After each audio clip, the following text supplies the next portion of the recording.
Baiklah, di sini saya akan menjelaskan pengertian morfem dan jenis-jenis morfem.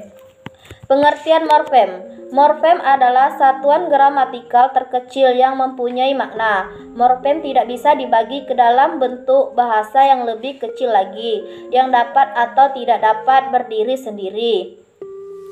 Morfem adalah unit terkecil dari tata bahasa yang memiliki arti. Morfem tidak dapat dibagi menjadi bentuk yang lebih kecil dari bahasa lagi. Adapun jenis-jenis morfem. Morfem bisa diklasifikasikan menurut bentuknya, keutuhannya, dan maknanya, yaitu A. Jenis-jenis morfem berdasarkan bentuknya. Berdasarkan kebebasan atau keterkaitannya, morfem dibedakan menjadi dua, yaitu morfem bebas dan morfem terikat. 1. Morfem bebas. Morfem bebas yaitu morfem yang secara potensial dapat berdiri sendiri dalam suatu bangunan kalimat. Misalnya, saya, duduk, kursi. Morfem-morfem tersebut bisa berdiri sendiri tanpa harus digabung dengan morfem lain. Morfem bebas biasanya berupa kata dasar atau akar kata, meskipun ada juga kata dasar yang berupa morfem terikat. Akar kata atau kata dasar disebut dengan morfem dasar.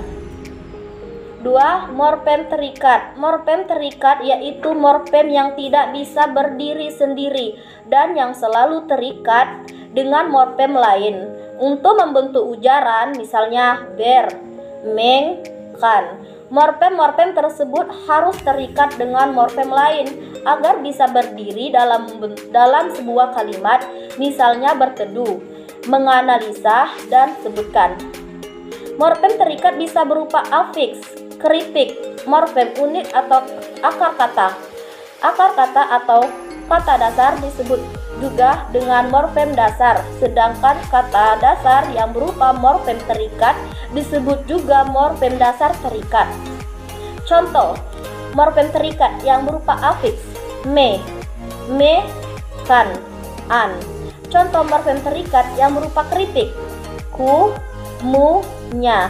Contoh morfem terikat yang berupa morfem dasar terikat: juang, temu, gurau. Contoh morfem terikat yang berupa morfem unik: petas, gulita, dan siur. Artinya, morfem-morfem tersebut hanya bisa berkombinasi dengan morfem tertentu, yaitu petas dan beras menjadi beras petas. Begitu juga dengan gelap, gulita, dan simpang siur. B. Jenis-jenis morfem berdasarkan keutuhannya. Berdasarkan keutuhannya, morfem dibedakan menjadi dua, yaitu morfem utuh dan morfem terbagi. Salah satunya yang pertama, 1. Morfem utuh. Morfem utuh adalah morfem yang susunannya utuh atau tidak terbagi. Contoh, lari, pergi, angkat, lantai. Morfem-morfem tersebut utuh susunannya dan tidak terbagi atau terpisah. Ada lagi morfem terbagi. Morfem terbagi adalah morfem yang perwujudannya dalam bentuk morfem diantara oleh unsur lain, misalnya morfem ke, an. Morfem tersebut bentuknya tidak utuh atau unsur-unsur terpisah di antara ke, da, dan an. Ada unsur lain, misalnya unsur satu menjadi kesatuan, ke dan an pada ke, an adalah satu morfem meskipun terpisah.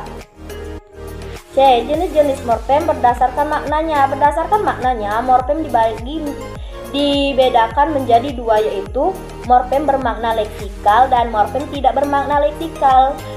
Ada dua morfem di sini. 1.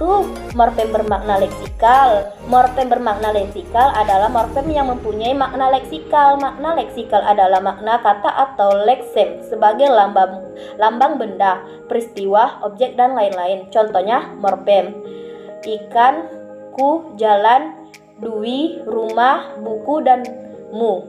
Morfem bermakna leksikal tidak sama dengan morfem bebas. Morfem bermakna leksikal bisa berbentuk morfem bebas, bisa juga berbentuk morfem terikat. Morfem misalnya dui termasuk morfem terikat karena harus digabung dengan morfem lain, misalnya dui bahasa.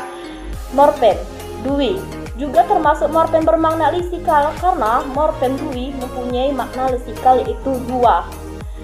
Yang kedua yaitu morfem tidak bermakna leksikal. Morfem tidak bermakna leksikal adalah morfem yang tidak mempunyai makna leksikal tetapi mempunyai makna gramatikal. Makna gramatikal adalah makna yang muncul sebagai akibat hubungan antara unsur-unsur gramatikal dalam satuan gramatikal yang lebih besar. Misalnya hubungan morfem dan morfem dalam kata dan kata lain dalam frasa atau klausa, frasa dan frasa dalam klausa atau kalimat. Contoh morfem bermakna leksikal bisa berupa afiks seperti me, di, per, ber. Bisa pula berupa partikal seperti dari, ke, dan wa. D. Morfem segmental dan morfem suprasegmental. 1. Morfem segmental.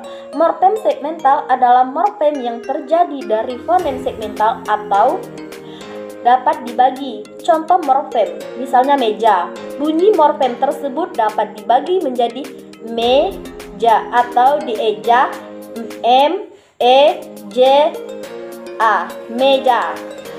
2. Morfem suprasegmental. Morfem suprasegmental adalah morfem yang terjadi dari fonem suprasegmental. Fonem suprasegmental adalah satuan bunyi yang berupa tekanan, nada atau jeda yang fonemis. Morfem suprasegmental tidak ada dalam bahasa Indonesia. Baiklah, cukup itu saja yang bisa saya sampaikan. Lebih dan kurang saya mohon maaf pada Allah, saya mohon ampun. Saya akhiri, wabillahi taufiq wal hidayah. Wassalamualaikum warahmatullahi wabarakatuh.